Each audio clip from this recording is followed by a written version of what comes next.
If you've looked at houses lately, you've probably had this thought.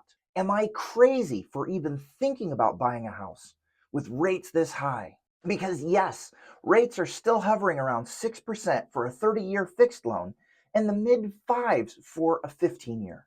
That's a world away from the rates your friends locked in at 3 and 4% just a few years ago. So the real question isn't, are these rates good or bad? It's, does this rate on this house make sense for my life?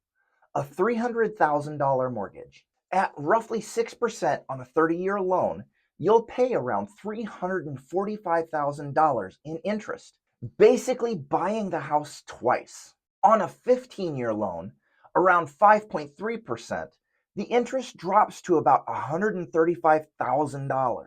Same house, same 300,000 borrowed, over $200,000 difference just based on term and rate.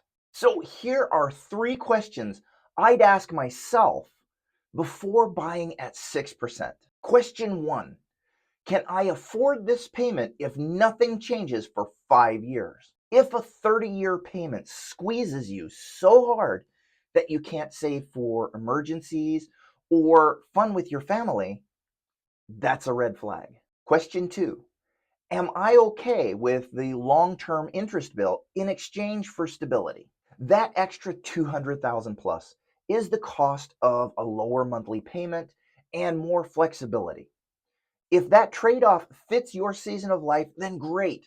But I'd still ask, how much extra could I realistically throw at this mortgage each month once my high interest debt is gone? Question 3, is buying at 6% actually better than where I'm at right now?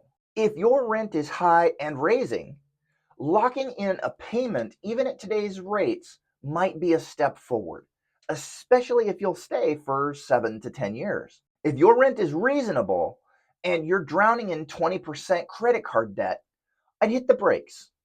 Kill that double digit debt first and come back to homeownership from a stronger position. Here's the payoff of thinking this way. You stop obsessing over, are these rates good? And you start asking, is this mortgage a tool that actually moves my family forward? That's how you avoid waking up house poor, owning a home, but feeling trapped by the payment.